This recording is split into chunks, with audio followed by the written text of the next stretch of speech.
بالله من الشيطان الرجيم بسم الله الرحمن الرحيم السلام عليكم ورحمة الله وبركاته. Waalaikumsalam warahmatullahi wabarakatuh.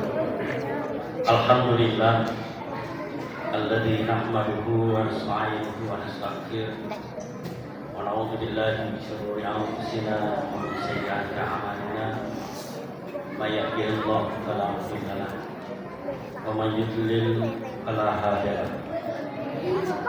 Asyhadu an la ilaha illallah wa asyhadu anna Muhammadan abduhu wa rasuluh. Allahumma shalli wa sallim ala sayyidina wa habibina wa syafi'ana wa maulana Muhammad wa ala alihi wa man tabi'ahum bi ihsan ila yaumiddin, amma ba'd. Wa qala Allah subhanahu wa ta'ala fil Qur'anil azim wa asdaqul qa'ilin a'udzu billahi minasy syaithanir rajim bismillahir rahmanir rahim ya ayyuhalladzina amanu taqullaha haqqa tuqatih wa la tamutunna illa wa antum muslimun. Wa qala aidan wa ma tasha'una illa an yasha'a Allahu rabbul alamin. Wa qala aidan wa ma tasha'una illa an yasha'a Allah inna Allaha kana 'aliman hakima. Sadaqallahu adzim. Bapak-bapak, ibu-ibu, jamaah rahimakumullah. Kembali mari kita memanjatkan puji syukur kehadirat Allah Subhanahu wa taala. Oleh karena kita masih diberikan kesehatan, diberikan kekuatan, dan yang paling utama adalah keimanan, sehingga berkumpul kembali di tempat yang berkah ini dalam rangka menghidupkan malam-malam yang di bulan suci Ramadan, khususnya di malam yang ketiga Ramadan ini. Dan alhamdulillah tahun ini tidak ada lagi perdebatan tentang perbedaan maksudnya Ramadan, sehingga setidaknya ada ketenangan kita di dalam melaksanakan ibadah di bulan suci Ramadan. Salawat serta salam tak lupa kita kirimkan kepada baginda Rasulullah Nabi Muhammad SAW yang menjadi panutan teladan di dalam melaksanakan aktivitas sehari-hari kita. Jamaah rahimakumullah, pada malam yang ketiga ini amanah yang diberikan oleh panitia tentang membahas salah satu kitab fenomenal yang dikarang oleh Ibnu Athaillah Asy-Syakandari, dan diamanahkan untuk membahas pembahasan ketiga, yaitu tentang kerasnya hikmah atau semangat perjuangan tidak dapat menembus tirai takdir. Ini adalah merupakan kelanjutan dari pembahasan kedua, di mana membahas tentang tajrid dan kasab. Pembahasan kedua itu secara tidak langsung mencegah orang beribadah terus-menerus, karena barang siapa yang berniat untuk beribadah terus-menerus dan meninggalkan kasab, meninggalkan usaha untuk dunianya, maka secara tidak langsung itu adalah suatu kesombongan atau ria yang tersembunyi. Kemudian selanjutnya yang ketiga ini adalah tentang sawabiqul himam la tahriqul aswan aqdar. Jadi membahas tentang kerasnya himmah atau semangat perjuangan untuk mencapai sesuatu itu tidak dapat menembus tirai takdir. Artinya apapun, sekeras apapun yang kita lakukan di muka bumi ini, itu tidak akan terjadi kecuali dengan ketetapan atau telah ditakdirkan oleh Allah Subhanahu wa taala. Jamaah rahimakumullah, banyak usaha-usaha yang dilakukan oleh manusia untuk menggapai sesuatu.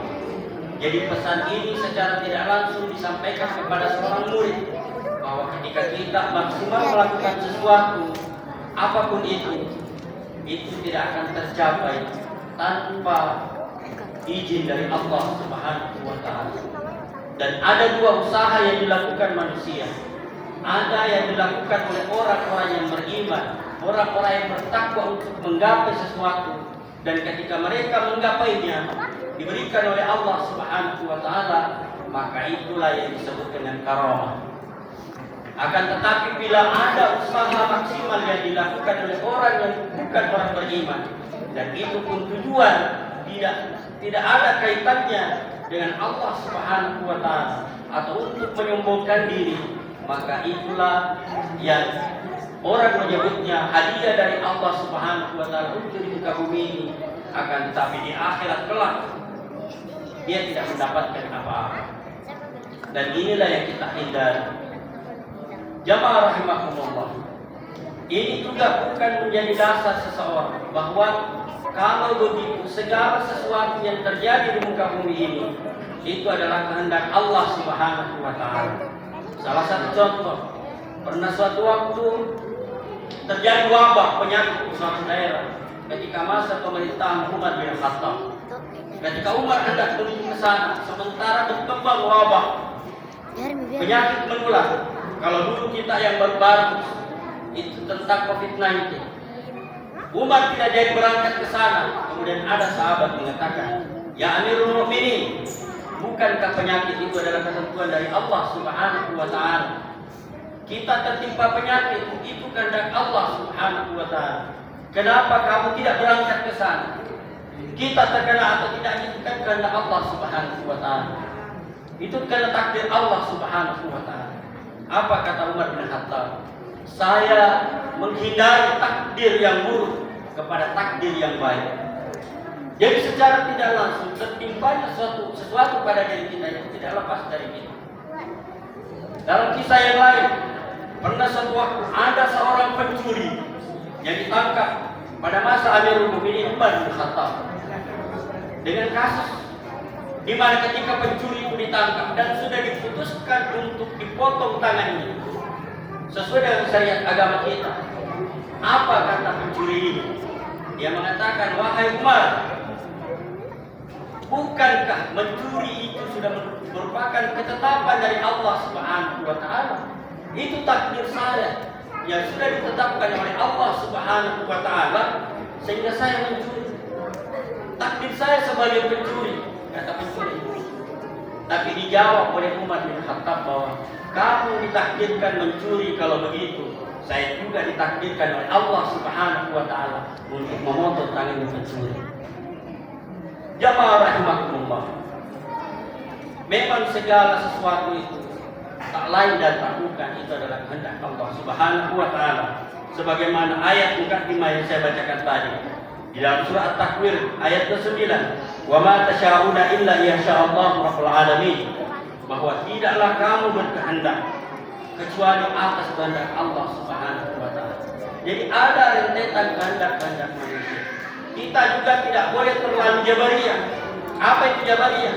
Jadi jabariyah itu adalah orang yang memiliki pemahaman bahwa segala sesuatu yang terjadi di muka bumi ini adalah kehendak Allah Subhanahu wa taala. Kita ini ibarat wayang yang digerakkan oleh dalam.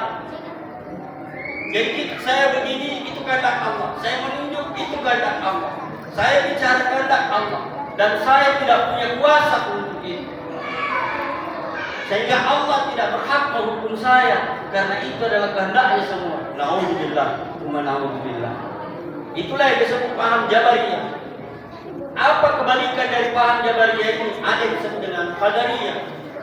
Jadi paham Qadariyah itu memiliki pemahaman bahwa segala sesuatu yang terjadi di muka bumi ini adalah ketetapan saya. Saya yang menentukan. Tidak ada campur tangan Tuhan di dalamnya.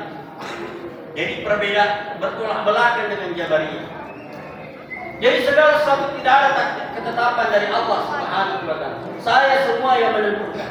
Sehingga layaklah Tuhan menghukum ketika manusia berbuat karena kehendaknya sendiri. Jamaah rahimakumullah. Nah, terkait dengan ini, di manakah posisi pemahaman kita? Pemahaman Ahlus Sunnah wal Jamaah bahwa manusia punya kehendak, manusia punya keinginan, manusia punya kekuatan untuk memilih manakah yang baik, mana yang buruk, akan tetapi ketetapannya dari Allah Subhanahu wa taala. Jadi kita punya pilihan. kita mau berbuat baik atau kita mau berbuat buruk. Akan tetapi Allah sudah membuat rambu-rambunya bahwa kalau kau berbuat baik, ini balasannya. Kalau kamu berbuat buruk, ini balasannya. Silahkan memilih. Jamaah rahimakumullah. Sehingga disinilah punya kita cerdas-cerdas memahami persoalan di dalam kehidupan kita. Jangan sedikit-sedikit maunya Tuhan, sedikit-sedikit maunya Tuhan, akan tetapi kembali kepada diri kita.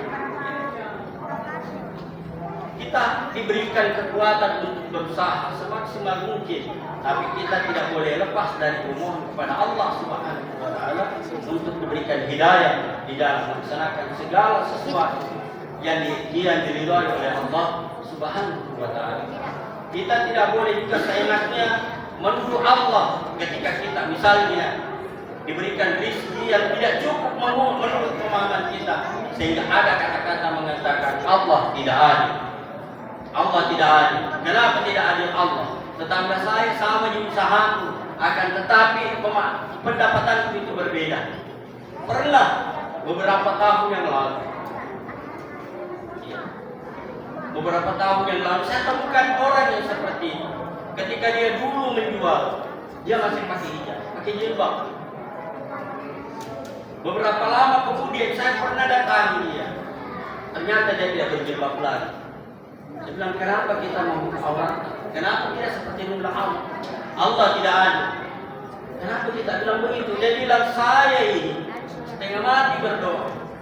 Saya juga melaksanakan perintah Tuhan. Tetangga saya tahu ibadahnya. Tapi kenapa rezekinya lebih banyak? Sementara saya tidak. Disinilah perlunya kita memahami tentang istidraj. Apa istidraj? Itulah tadi hadiah yang diberikan kepada manusia yang berbuat seenaknya di muka bumi ini.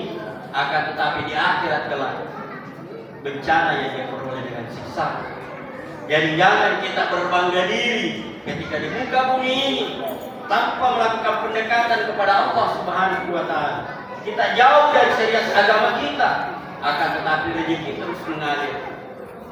Kita selalu sehat, rezeki mengalir. Hati-hati, waspada. Jangan sampai itu adalah istidraj. Dikasih bagi semua apa yang kita inginkan di muka bumi ini, akan tetapi di akhirat kelak kita mendapatkan siksaan neraka. Tidak ada nilai kebaikan yang kita peroleh di muka bumi ini, karena sudah dikasih semua di muka bumi. Jamaah rahimakumullah, disinilah perlunya kehati-hatian kita. Tetaplah beribadah. Kalaupun kita meminta belum dikasih, ada beberapa tingkatan doa. Dan di sini juga pernah saya sampaikan, ada doa yang langsung diijabah oleh Allah Subhanahu wa taala. Ada doa yang tidak langsung diijabah, akan tetapi ditunda. Karena Allah lebih tahu kapan kita lebih memerlukan apa yang kita minta. Kemudian ada doa yang hanya tidak diberikan secara tiba-tiba, tidak juga ditunda, akan tetapi dia menjadi penolak bala di dalam kehidupan kita. Artinya ada bencana yang akan menimpa kita, akan tetapi tidak ditimpa bencana karena kita pernah meminta sesuatu kepada Allah Subhanahu wa taala.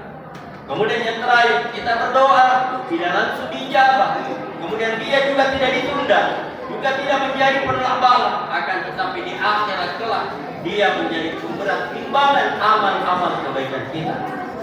Ini juga menjadi motivasi kepada kita, jangan berputus asa untuk berdoa, memohon kepada Allah Subhanahu wa taala.